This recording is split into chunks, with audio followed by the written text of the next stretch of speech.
आप सभी भाई बहनों का आज की आध्यात्मिक कक्षा में बहुत बहुत स्वागत है।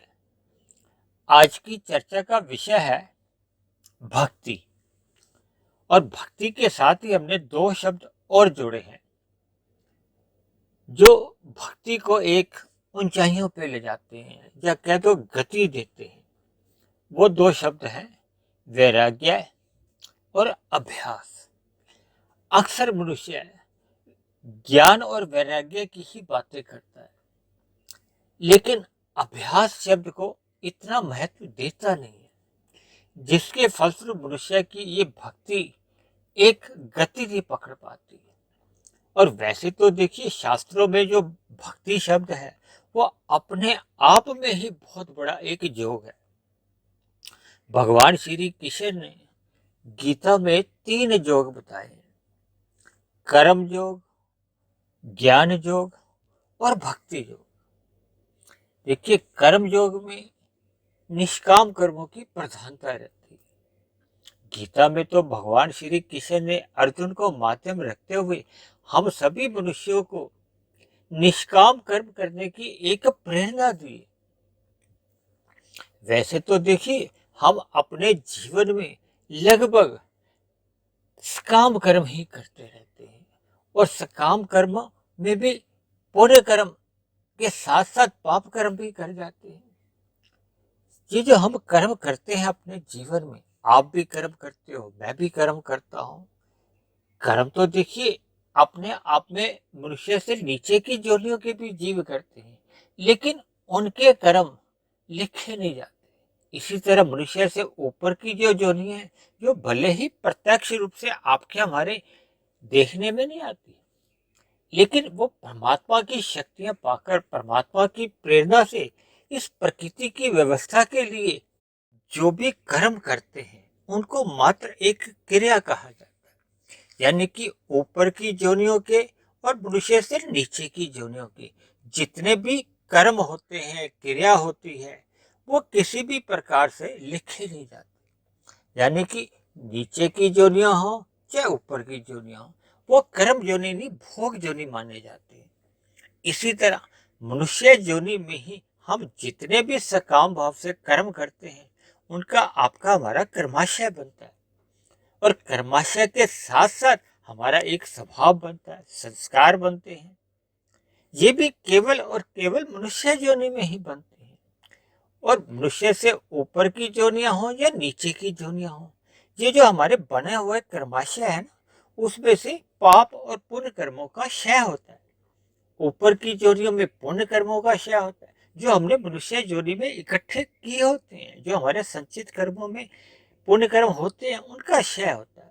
इसी तरह मनुष्य से नीचे की जितनी भी जोनियां हैं, वहां पे भोग करते करते पाप कर्मों का क्षय होता है, जो मनुष्य योनि में वो कर चुके होते हैं, जो पहले की मनुष्य योनि में कर चुके होते हैं। यानी कि हम जितने भी काम भाव से मनुष्य योनि में कर्म करते हैं, वो लिखे जाते हैं, और उनके साथ के साथ ही हमारे संस्कार भी बनते हैं।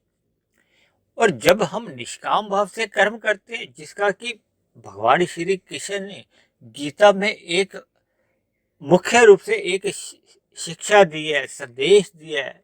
यानी जब हम फल की इच्छा के बिना ही कर्म करते हैं, अपना कर्तव्य समझ कर कह लो, परमात्मा की आज्ञा अनुसार कर्म कह लो, या शास्त्रों के अनुसार केवल अपने कर्मों को निभाते हैं, कर्म करते हैं, फल की इच्छा हमारे भीतर में बनी नहीं रहती, तो ऐसे सभी मनुष्यों का फिर ये कर्म योग माना जाता है।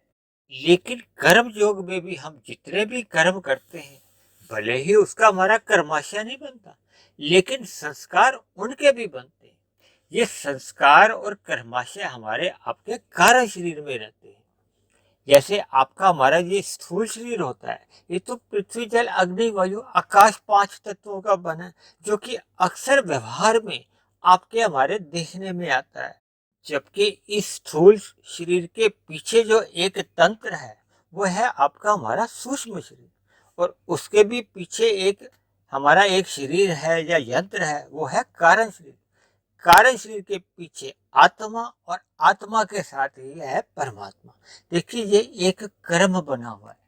लेकिन अक्सर एक मनुष्य अपने स्थूल शरीर के स्तर पर ही जीता है, जबकि परमात्मा ने आपको और हमें ये जो मनुष्य योनि दी है, ये हमें अपने सूक्ष्म शरीर और कारण शरीर को पवित्र करने के लिए कह लो, सुधार करने के लिए कह लो, इसके लिए मिली है, ताकि हम मनुष्य योनि के मिले हुए अवसर का लाभ उठाएं। देखिए लाभ क्या है, अगर हम स्थूल शरीर के रहते रहते हम अपना सूक्ष्म शरीर और कार्य शरीर यदि समाप्त करने में सफल हो जाते हैं, तो फिर मरने के बाद हमें किसी भी प्रकार के ये बंधन में नहीं बंधना पड़ता, यानी कि हमारा अगला नया कोई 84 लाख जोनियों में नया शरीर नहीं मिलता। फिर हमारा कर्माशय भी समाप्त हो जाते हैं, संस्कार भी, सब चीज खत्म हो जाती है। फिर मरने के बाद, क्योंकि देखिए स्थूल शरीर के रहते रहते हमने सूक्ष्म शरीर और कारण शरीर समाप्त कर दिया, तो जैसे ही फिर स्थूल शरीर की मृत्यु होती है, तो फिर ऐसे में नए जन्म का कोई कारण नहीं बनता। तो ऐसे में फिर आत्मा परमात्मा के आनंद में विचरण करती है और मुक्ति काल कहो, मोक्ष काल में बहुत ही लंबे काल के लिए आनंद में जीवन व्यतीत करती है। और ये अवसर केवल और केवल मनुष्य योनि में ही आपको और हमें मिलता है। और यदि मनुष्य इस मिले हुए अवसर का लाभ नहीं उठाता, तो फिर जैसी जैसी उसकी कर्मों के आधार पर कर्माशय बना होता है, जैसे जैसे उसके कार्य शरीर में संस्कार बने होते हैं, तो फिर स्थूल शरीर की मृत्यु होने पे फिर हमारा सूक्ष्म शरीर, कारण शरीर, आत्मा परमात्मा के साथ फिर एक नए स्थूल शरीर का सृजन करता है। जब मिल जाता है, वैसे तो देखिए शास्त्रों के हिसाब से ये नए स्थूल शरीर का एक सृजन किया जाता है, लेकिन एक मोटी भाषा में अक्सर ये कह दिया जाता है कि फिर कोई नया स्थूल शरीर मिल जाता है। ये एक मोटी भाषा में समझने के लिए आरंभ में कह दिया जाता है। अक्सर साधारण तौर पे ऐसा कहा जाता है कि पाप कर्मों से पुण्य कर्म अच्छे माने जाते हैं, पुण्य कर्मों से भी फिर निष्काम पुण्य कर्म अच्छे माने जाते हैं, क्योंकि निष्काम कर्म ही पुण्य कर्म होते हैं ना। पाप कर्म तो निष्काम रूप से हो ही नहीं सकते। तो इसी दिशा में फिर ये कर्म योग बन जाता है। कर्म योग से भी आगे की स्थिति है ज्ञान योग की। वैसे तो शास्त्रों में सभी आत्माओं को ही ज्ञान युक्त कहा जाता है, क्योंकि हम सभी आत्माएं चेतन हैं। चेतन का मतलब ही ये होता है कि हम ज्ञान युक्त हैं। लेकिन जैसे जैसे मनुष्य अनादिकाल से इन प्रकृति के भोगों में लिप्त रहा है, तो फिर ये प्रकृति के जितने भी भोग हैं, ये तो जड़ पदार्थ है, इनको तामसी कहा गया है। प्रकृति के 3 गुण है, तमोगुण, रजोगुण और सतोगुण। तमोगुण से 10 गुना अच्छा रजोगुण होता है, रजोगुण से भी 10 गुना अच्छा सतोगुण होता है, और सतोगुण से भी 10 गुना अधिक अच्छा विशुद्ध सतोगुण है। क्योंकि जो हम सतोगुण कहते हैं, ये प्रकृति का एक मलिन सतोगुण माना जाता है, जबकि परमात्मा के लिए विशुद्ध सतोगुण कहा जाता है, क्योंकि परमात्मा इन प्रकृति के जो 3 गुण हैं, इनसे मायातीत होते हैं। जब तक हम इन गुणों से बंधे रहते हैं, तो हम कम अधिक मात्रा में तो इस संसार से बंधे रहते हैं या इन गुणों से बंधे रहते हैं। देखिए तमोगुण से अधिक अगर हम बढ़ जाते हैं, तो ये लोहे की बेड़ियां समझ सकते हो। यदि हम रजोगुण से अधिक बंध जाते हैं, तो ये आप पीतल की बेड़ियां समझ सकते हो, और यदि हम सतोगुण से अधिक बन सकते हैं, तो इसको आप सोने की बेड़ियां समझ सकते हो, हीरे की बेड़ियां समझ सकते हो। देखिए प्रकृति का तमोगुण और रजोगुण ये हमें संसार में हमारी अधोगति के कारण बनने की इनकी संभावना रहती है, क्योंकि रजोगुण प्रत्यक्ष रूप से तो मनुष्य का अधोगति नहीं करता, लेकिन रजोगुण में जब मनुष्य लंबे काल तक स्थित रहता है और सतोगुण की लगाम से रजोगुण को नियंत्रण में नहीं रखता, तो फिर वो रजोगुण में रहता रहता व्यसनी बन जाता है, और कब उसका तमोगुण में भी पतन होता है, तो मनुष्य को पता नहीं चलता। क्योंकि मैं तो अक्सर ये बात दोहराता रहता हूँ कि सत्संग की गैर मौजूदगी में अक्सर मनुष्य का कुसंग होने लगता है, और कुसंग होने से कब मनुष्य से पाप कर्म होने लगते हैं, मनुष्य को इन बातों का बोध ही नहीं रहता, वो उसके पाप कर्म होना उसके स्वभाव में बन जाता है। देखिए वर्तमान समय कलयुग चल रहा है, जैसे जैसे हम शास्त्रों की बातों का अध्ययन करते हैं, तो हम इस बात को महसूस करने लगता है कि हम सभी मनुष्य भी एक दिन में ही हजारों पाप करते रहते हैं, जिनका एक साधारण मनुष्य को बोध ही नहीं होता। जैसे जैसे मनुष्य ज्ञान की स्थिति में आता है, उसको सूक्ष्म ज्ञान समझ में आने लगता है, प्रकृति के कर्म फल सिद्धांतों का अध्ययन होने लगता है, परमात्मा की एक ये जो 24 तत्वों का जो एक प्रकृति का जो एक विस्तार होता है, ये कैसे अपना कार्य करता है। आपके हमारे शरीर में ये स्थूल शरीर, सूक्ष्म शरीर और कारण शरीर की क्या स्थिति है, और परमात्मा का जो आत्मबोध जब होने लगता है, तो जब ये पूर्ण रूप से हमें एक ज्ञान की सभी कड़ियां हमें समझ में आ जाती है, तब ऐसा माना जाता है कि हम ज्ञान योग में स्थित हो गए। देखिए, कर्म योग से आगे की स्थिति है ज्ञान योग। इसी तरह जब मनुष्य ज्ञान योग से भी आगे जाता है, तो वो अंतिम योग क्या है? भक्ति योग। भक्ति केवल परमात्मा की ही की जाती है। देखिए, आप भी चेतन आत्माएं हैं और परमात्मा को भी चेतन कहा जाता है, लेकिन परमात्मा के लिए परम आत्मा कहा जाता है, क्योंकि परमात्मा शब्द है। आपके लिए तो हमारे लिए परमात्मा नहीं कहा जाता ना, हम केवल आत्मा है। परमात्मा के साथ परम शब्द जुड़ जाता है। परम शब्द केवल एक सत्ता के लिए कहा जाता है। भले ही हम परमात्मा के विभिन्न स्वरूप देखते हैं, लेकिन परमात्मा की सत्ता एक होती है, वही सर्वोत्तम है, वही पूर्ण है।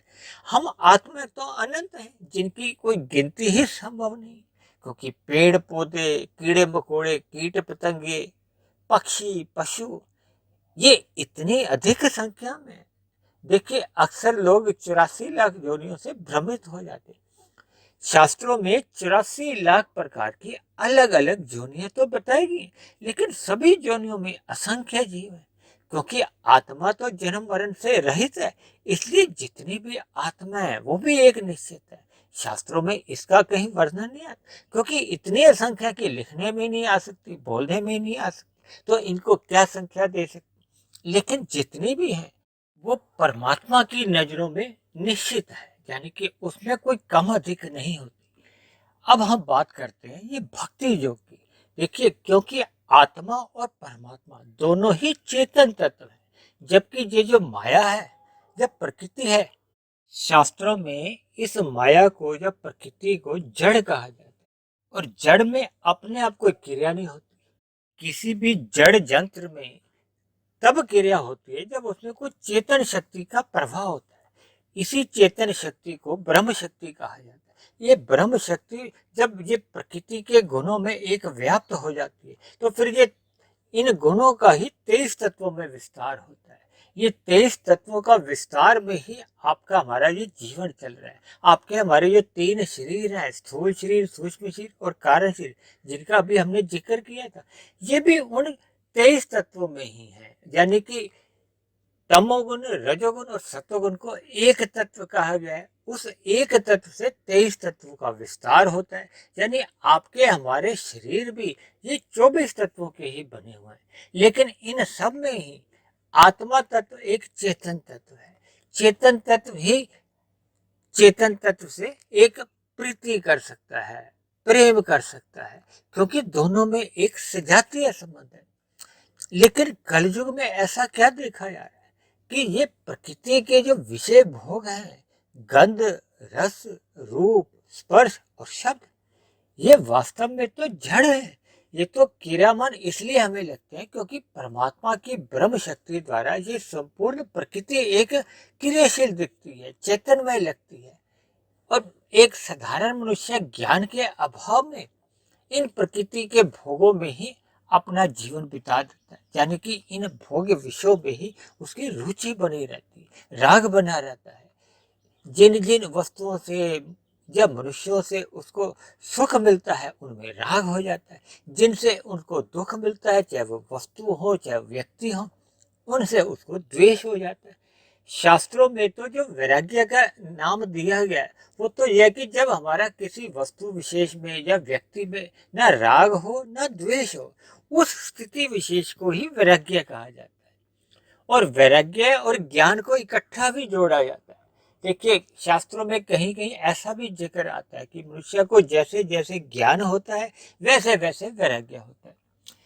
और कहीं कहीं ऐसा भी लिखा गया कि जैसे जैसे मनुष्य को इन विषय भोगों में दुख की प्रतीति होती है, यानी कि दुखों का एक दोष दर्शन होने लगता है, तो फिर वो उसको इनसे वैराग्य करता है और फिर परमात्मा का ज्ञान लेता है। और ज्ञान लेने के उपरांत सहज स्थिति क्या बनती है?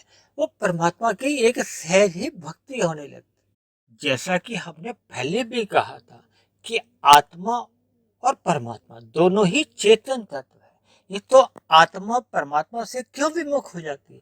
क्योंकि ये भौतिक भोगों के जो भोग विषयों का जो आवरण है, या इन जड़ माया का जो एक प्रभाव है, या तमोगुण का जो मल रूपी आवरण है, या रजोगुण का एक जो मल रूपी आवरण है, वो हमारी आत्मा के ऊपर चढ़ जाता है।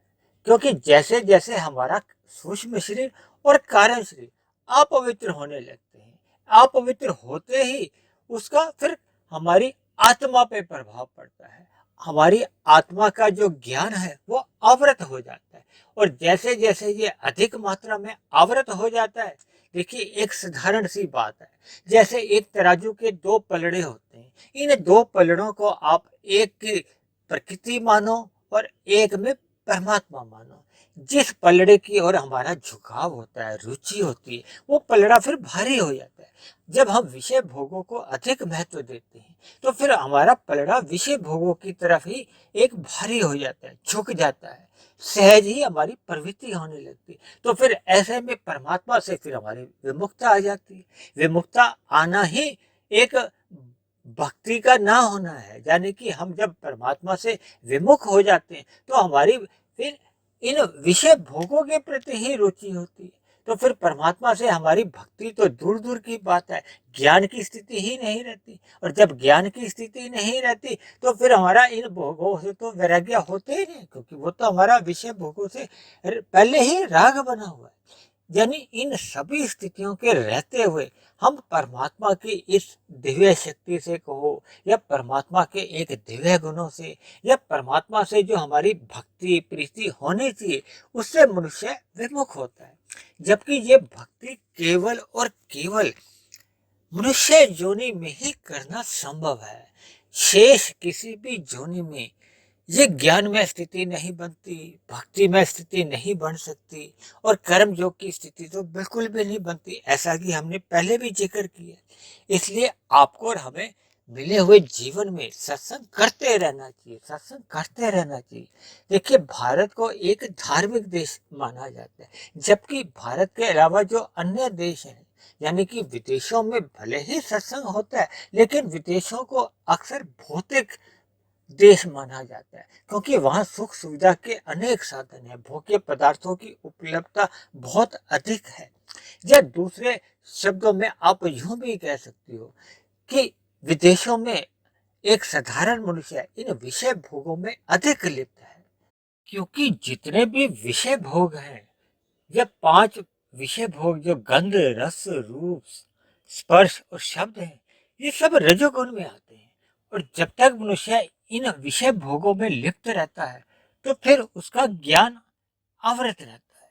यानी कि इन विषय भोगों में लिप्त रहने के कारण उसकी प्रकृति के भोगों में ही एक सुमुखता बनी रहती है। और जब तक वो धर्मानुसार इन विषय भोगों की प्राप्ति के लिए कर्म करता है, तब तक तो उसका रजोगुण में ही रहना स्थित होता है। और जैसे ही वह इन विषय भोगों के लिए अन्य मनुष्यों के साथ या अन्य जीवों के साथ किसी भी प्रकार के हिंसा के कार्य करता है, या छल कपट ठगी हेरा फेरी जैसे कार्य करता है, तो ये सभी तामसिक वृत्तियां होती हैं जो मनुष्य को पाप कर्म करने की प्रेरणा देते हैं, और मनुष्य का जीवन फिर अधोगति की ओर ले जाते हैं। इसलिए शास्त्रों में कहा गया है कि इन विषय भोगों को एक मर्यादा में रखना चाहिए। और ये मर्यादा में तभी रह पाते हैं जब हम अपने रजोगुण को सतोगुण की लगाम से, यानी कि सत्संग करने की जब हमारा स्वभाव बनता है, तो वो सतोगुण की एक लगाम ही है। जब हम ज्ञान की स्थिति में रहते हैं वो भी एक सतोगुण है। यानी कि जब जब हम ज्ञानमय स्थिति में रहते हैं, देखिए ज्ञानमय स्थिति में अभी भक्ति का तो आरंभ ही नहीं होता। वो अलग बात है कि देखिए एक साधारण मनुष्य जब एक पूजा पाठ करता है या कर्म कांड करता है, भले ही वो भय से करता है या लोभ से करता है, वो उनको ही भक्ति समझ लेता है। लेकिन शास्त्रों के अनुसार भक्ति तो एक शुद्ध प्रेम है, जो कि एक विशुद्ध सतोगुणी परमात्मा के प्रति होती है। क्योंकि परमात्मा तो देखिए मायातीत है, वो तो विशुद्ध सतोगुण की स्थिति में है। और हम सभी मनुष्य कभी तमोगुणी बन जाते हैं, कभी रजोगुणी बन जाते हैं, कभी सतोगुणी बन जाते हैं। जब जब हम परमात्मा के सम्मुख होते हैं, सत्संग करते हैं, तो हम सतोगुण की स्थिति में आ जाते हैं।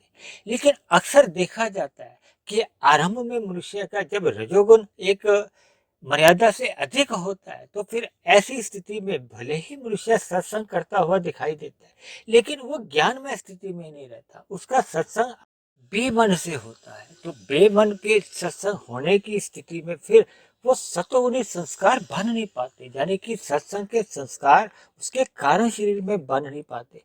भले ही ऐसा सत्संग करते रहने से भी मनुष्य नुकसान से तो बच जाता है, लेकिन वो उसकी स्थिति जीरो की ही बनी रहती है, यानी वो लाभ की स्थिति में नहीं आता। जबकि मनुष्य योनि तो जितना अधिक हम आध्यात्मिक उन्नति कर लेते हैं, यही तो आपका हमारा कमाई है, लाभ है।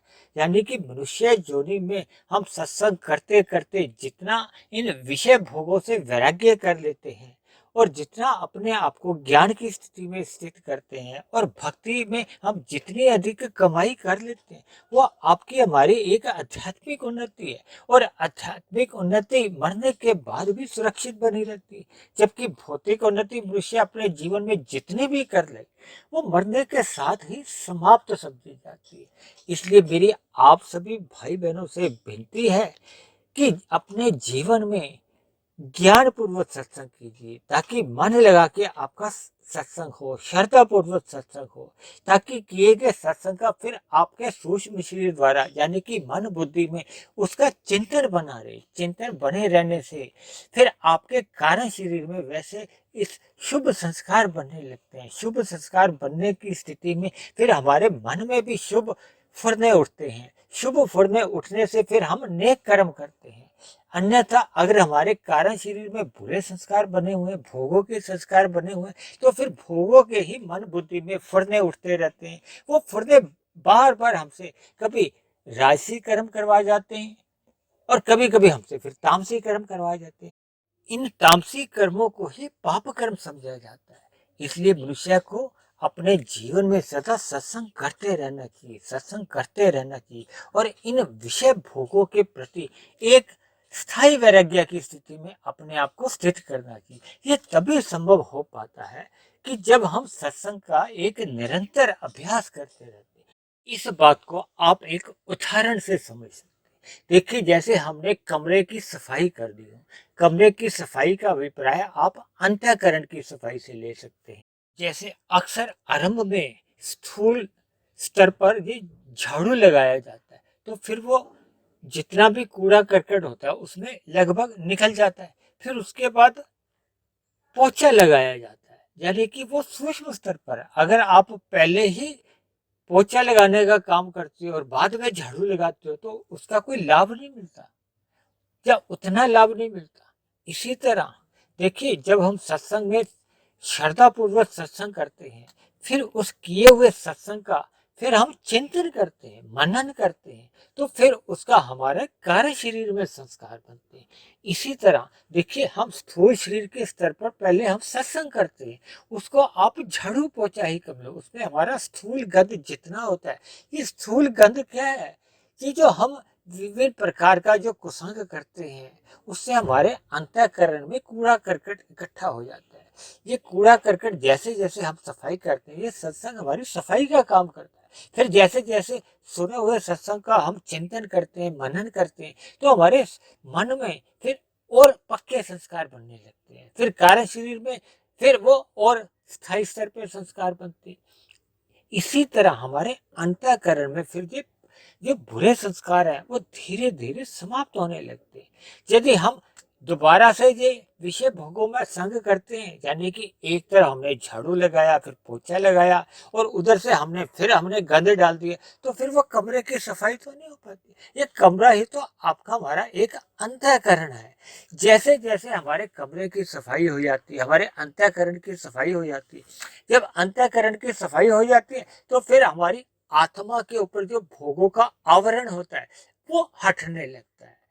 यानी कि जो अज्ञानता का पर्दा हमारी आत्मा के ऊपर एक आ चुका था, जिसके कारण हमारी परमात्मा से एक विमुखता जन्म ले चुकी थी, तो वो आवरण हटने लगता है और आत्मा की फिर परमात्मा से एक सहज ही प्रीति होने लगती। ये प्रीति ही भक्ति है।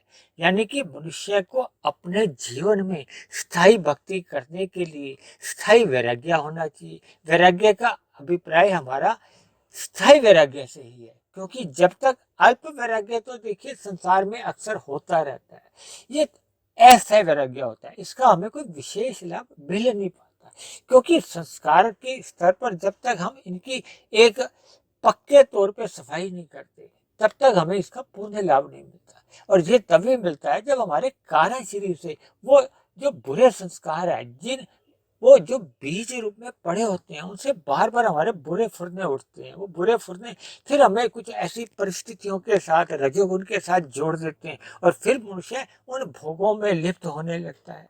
यानी कि उस चक्रव्यूह में फिर सब वो लौट आता है। इसलिए हमें अपनी भक्ति को सुदृढ़ करने के लिए इन विषय भोगों से तो अपना स्थायी वैराग्य करना ही करना है, लेकिन हमें सत्संग का एक अभ्यास निरंतर अपने जीवन में करते रहना है। निरंतर अभ्यास का अभिप्राय ही ये होता है कि हमें अपना सतोगुण में अपनी स्थिति को मजबूत करना है, अपने स्वभाव को सतोगुण में ही बनाए रखना है, ताकि हमारा रजोगुण मर्यादा में रहे और हम मल रूपी तमोगुण से भी बच जाए। ये तभी हो पाता है जब हमारा विषय भोगों के प्रति वैराग्य बना होता है, और फिर ऐसे में हमारा फिर सत्संग श्रद्धा पूर्वक होने लगता है। और ये श्रद्धा पूर्वक सत्संग हमें मरते दम तक करते रहना चाहिए, क्योंकि ऐसा करते रहने से ही फिर हमारी सतोगुण से विशुद्ध सतोगुण की यात्रा आरंभ होती है। देखिए, जब हम सतोगुण में अच्छी तरह से स्थित हो जाते हैं तो फिर सतोगुण से विशुद्ध सतोगुण परमात्मा के लिए ही कहा जाता है। तो फिर सतोगुण से विशुद्ध सतोगुण की जो आध्यात्मिक यात्रा है, उसमें देखिए ज्ञान की स्थिति भी बनी रहती है और भक्ति आरंभ हो जाती है।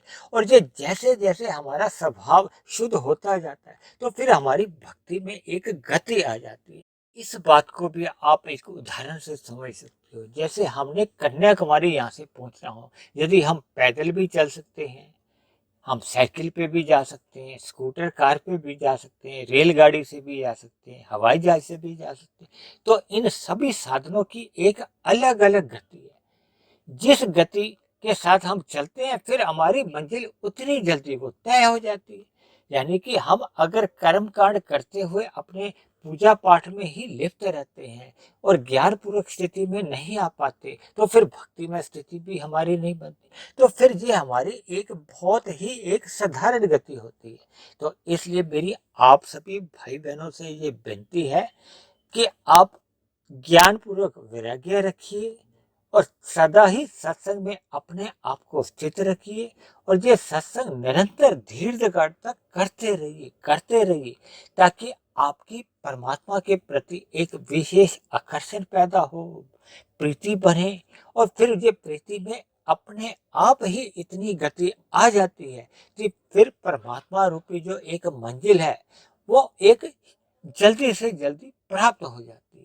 यही एक मनुष्य योनि की सफलता है, सार्थकता है। यानी कि हम परमात्मा को जितनी तीव्र गति से भक्ति करते हुए प्राप्त कर सकते हैं, वो मनुष्य को कर लेना चाहिए, क्योंकि कर्म और ज्ञान ये दो एक पंख है, साधन है, पहिए हैं, जो कि भक्ति के साथ जुड़ने से फिर ये हमारी गति और अधिक तीव्र हो जाती है। ऐसी ही भक्ति आपकी भी हमारी गति पकड़े और परमात्मा को हम शीघ्र से शीघ्र प्राप्त कर लें। ऐसी शुभ स्थितियां हम सब भाई बहनों के जीवन में बने। इन्हीं शुभ कामनाओं के साथ आज की चर्चा को अब हम यही विश्राम देते हैं। आप किसी भाई बहन का कोई प्रश्न हो, कोई मेरी कही गई बात आपको समझ में नहीं आई हो, या मेरी कही गई बातें आपको तर्क संगत सही नहीं लगती हो, तो आप नीचे दिए गए कमेंट्स बॉक्स पर जाकर आप अपने प्रश्न भी लिख सकते हैं। आपका कोई आध्यात्मिक ज्ञानात्मक चैनल के प्रति कोई सुझाव हो, आप अपना सुझाव भी लिख सकते हैं। और मेरी इस वीडियो के प्रति आपका किसी भी प्रकार का कोई मतभेद हो, कोई आपत्ति हो, तो आप उस आपत्ति को भी लिख सकते हैं। और यदि मेरे बने हुए ये वीडियो आपको अच्छे लगते हैं, आपका ज्ञान बढ़ने लगा हो, परमात्मा में आपकी प्रीति जग गई हो, आपके दिनचर्या में एक सकारात्मक परिवर्तन आने लगा हो, तो मेरी आप सभी भाई बहनों से विनती है कि आप मेरे इस आध्यात्मिक ज्ञानात्मक चैनल को स्वयं भी सब्सक्राइब करें, व अन्य जिज्ञासु भाई बहनों को भी, जो परमात्मा से जुड़ना चाहते हैं, अपने कर्मों में सुधार लाना चाहते हैं, अपने अंधविश्वासों को दूर करना चाहते हैं, ऐसे सभी जिज्ञासु भाई बहनों को भी आप इस आध्यात्मिक ज्ञानात्मक चैनल से जोड़ने का प्रयास करें, ताकि समाज में एक सतोगुणी वातावरण में हम सभी भाई बहनों को जीवन जीने का आनंद मिले, अनुभव हो, सभी भाई बहनों का जीवन सुखमय बीते। तो इन्हीं शब्दों के साथ आज की चर्चा को अब हम यहीं विश्राम देते हैं। कल फिर मिलते हैं एक नए विषय को लेकर, एक नए संदेश के साथ। तब तक आप सभी भाई बहनों का बहुत बहुत धन्यवाद।